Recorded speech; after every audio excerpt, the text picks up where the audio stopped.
राधा और श्री कृष्ण का प्रेम अमर है। राधा ने श्री कृष्ण से और श्री कृष्ण ने राधा से निस्वार्थ और आत्मिक प्रेम किया था। इसी प्रेम का कारण आज श्री कृष्ण के नाम के आगे राधा लगता है। राधे कृष्णा, कोई रुक्मिणी कृष्णा क्यों नहीं कहता, जबकि रुक्मिणी भी तो राधा की तरह प्रेम करती थी। आओ जानते हैं राधा कृष्ण प्रेम की अनसुनी बातें। अन्य पौराणिक कथाओं के अनुसार राधा कृष्ण से 5 वर्ष बड़ी थी। राधा ने श्री कृष्ण को पहली बार जब देखा था, जबकि उनकी माँ यशोदा ने उन्हें औखल से बांध दिया था। उन्हें देखकर राधा बेसुध सी हो गई और उनके प्रेम में पड़ गई थी।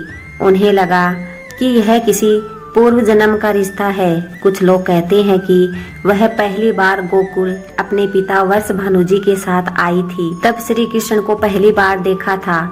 और कुछ विद्वानों के अनुसार संकेत तीर्थ पर पहली बार दोनों की मुलाकात हुई थी। जो भी हो, लेकिन जब राधा ने श्री कृष्ण को देखा तो वह उनके प्रेम में पागल जैसी हो गई और कृष्ण भी उन्हें देखकर बावरे हो गए थे। दोनों में प्रेम हो गया था। एक कथा के अनुसार एक बार नंद बाबा श्री कृष्ण को लेकर बाजार घूमने निकले थे। उसी दौरान राधा और उनके पिता भी वहां पहुंचे थे। दोनों का वहां पहली बार मिलन हुआ था। उस दौरान दोनों की ही उम्र बहुत छोटी थी। उस स्थान को सांकेतिक तीर्थ स्थान कहते हैं। संकेत का शाब्दिक अर्थ है पूर्व निर्दिष्ट मिलने का स्थान।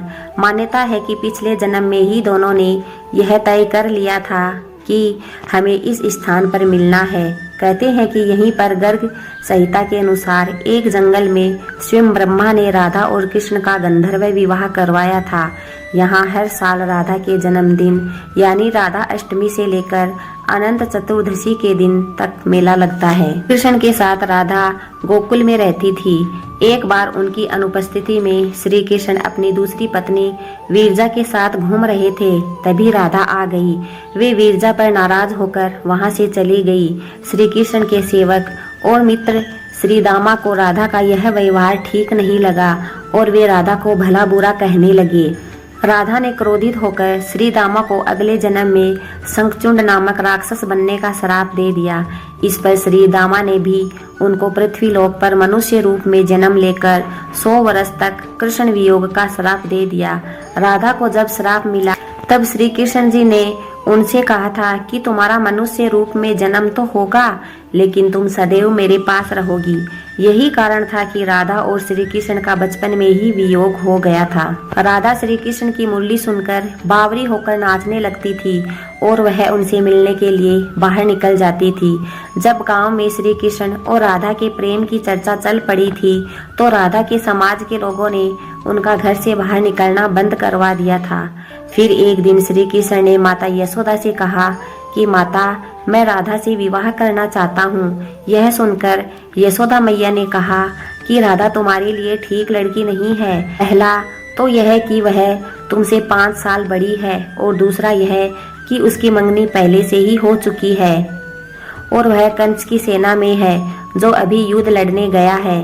जब आएगा तो राधा का उससे विवाह हो जाएगा, इसलिए उससे तुम्हारा विवाह नहीं हो सकता। लेकिन कृष्ण जिद करने लगे। तब यशोदा ने नंद से कहा। कृष्ण ने नंद की बात भी नहीं मानी। गर्ग ऋषि ने श्री कृष्ण को समझाया कि तुम्हारा जन्म किसी खास लक्ष्य के कारण हुआ है। उसकी भविष्यवाणी हो चुकी है कि तुम तारणहार हो। इस संसार में तुम धर्म की स्थापना करोगे। तुम्हें इस गंवालन से विवाह नहीं करना चाहिए। तुम्हारा एक खास लक्ष्य है। गर्ग मुनि हर तरह से समझाते हैं, लेकिन कृष्ण भगवान नहीं समझते हैं। तब गर्ग मुनि उन्हें एकांत में यह रहस्य बता देते हैं कि तुम यशोदा और नंद के पुत्र नहीं, देवकी और वासुदेव के पुत्र हो और तुम्हारे माता पिता को कंस ने कारागार में डाल रखा है। यह सुनकर श्री कृष्ण के जीवन की दशा बदल जाती है। राधा के परिवार को जब पता चला कि यह श्री कृष्ण की मुरली सुनकर उनके प्रेम में नाचती हुई उनके पास पहुंच जाती है, तो उन्होंने राधा को घर में ही कैद कर दिया। तब श्री कृष्ण ने अपने साथियों सहित एक दिन उन्हें रात में कैद से मुक्त कराकर उद्धव और बलराम सहित अन्य सखियों के साथ रात भर नृत्य किया। यह रात पूर्णिमा की रात थी जब महारास हुआ था। बाद में राधा की माँ राधा के कक्ष में गई तो राधा उन्हें वहां सोते हुए मिली। कहते हैं कि उस वक्त श्री कृष्ण को दो ही चीजें सबसे ज्यादा प्रिय थी, बांसुरी और राधा। कृष्ण की बांसुरी की धुन सुनकर राधा के जैसे प्राण ही निकल जाते थे। कई जन्मों की स्मृति को कुदेरने का प्रयास होता था और वह श्री कृष्ण की तरह खींची चली जाती थी। भगवान श्री कृष्ण के पास एक मुरली थी जिसे उन्होंने राधा को छोड़कर मथुरा जाने से पहले दे दी थी। राधा ने इस मुरली को बहुत ही संभाल कर रखा था और जब भी उन्हें श्री कृष्ण की याद आती थी तब वह यह मुरली बजा लेती थी। श्री कृष्ण उसकी याद में मोर पंख लगाते थे और वे जयंती माला पहनते थे। श्री कृष्ण को मोर पंख तब मिला जब वे राधा के उपवन में उनके साथ नृत्य कर रहे थे और मोर का पंख नीचे गिरा पड़ा था तो उन्होंने उसे उठाकर अपने सिर पर धारण कर लिया और राधा ने नृत्य करने से पहले श्री कृष्ण को वे जयंती माला पहनाई थी। जब श्री कृष्ण वृंदावन छोड़कर मथुरा पहुँचे तब राधा के लिए उन्हें देखना और उनसे मिलना और दुर्लभ हो गया था। कहते हैं कि राधा और कृष्ण दोनों का पुनर्मिलन कुरुक्षेत्र में बताया जाता है, जहां सूर्य ग्रहण के अवसर पर द्वारिका से कृष्ण और वृंदावन से नंद के साथ राधा आई थी। राधा सिर्फ कृष्ण को देखने और उनसे मिलने ही नंद के साथ आई थी। इसका जिक्र पुराणों में भी मिलता है। इसके बाद राधा और श्री कृष्ण की अंतिम मुलाकात द्वारिका में हुई थी। सारे कर्तव्यों से मुक्त होने के बाद राधा आखिरी बार अपने प्रियतम कृष्ण से मिलने आई थी।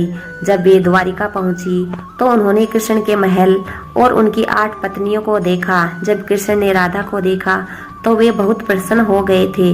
तब राधा के अनुरोध पर कृष्ण ने उन्हें महल में एक देविका के पद पर नियुक्त कर दिया था। कहते हैं कि वहीं पर राधा महल से जुड़े हुए कार्य किया करती थी और मौका मिलते ही वे कृष्ण के दर्शन कर लेती थी। एक दिन उदास होकर राधा ने महल से दूर जाना तय किया। कहते हैं कि राधा एक जंगल के गांव में ही रहती थी। धीरे धीरे समय बीता और राधा बिल्कुल अकेली और कमजोर हो गई। उस वक्त उन्हें भगवान श्री कृष्ण की याद सताने लगी। आखिरी समय में भगवान श्री कृष्ण उनके सामने आ गए। भगवान श्री कृष्ण ने राधा से कहा कि वे उनसे कुछ मांग ले, लेकिन राधा ने मना कर दिया। श्री कृष्ण के दोबारा अनुरोध करने पर राधा ने कहा कि वे आखिरी बार उन्हें बांसुरी बजाते देखना और सुनना चाहती है। श्री कृष्ण ने बांसुरी बजाई और बेहद सुरीली धुन में बजाने लगे। श्री कृष्ण ने दिन रात बांसुरी बजाई।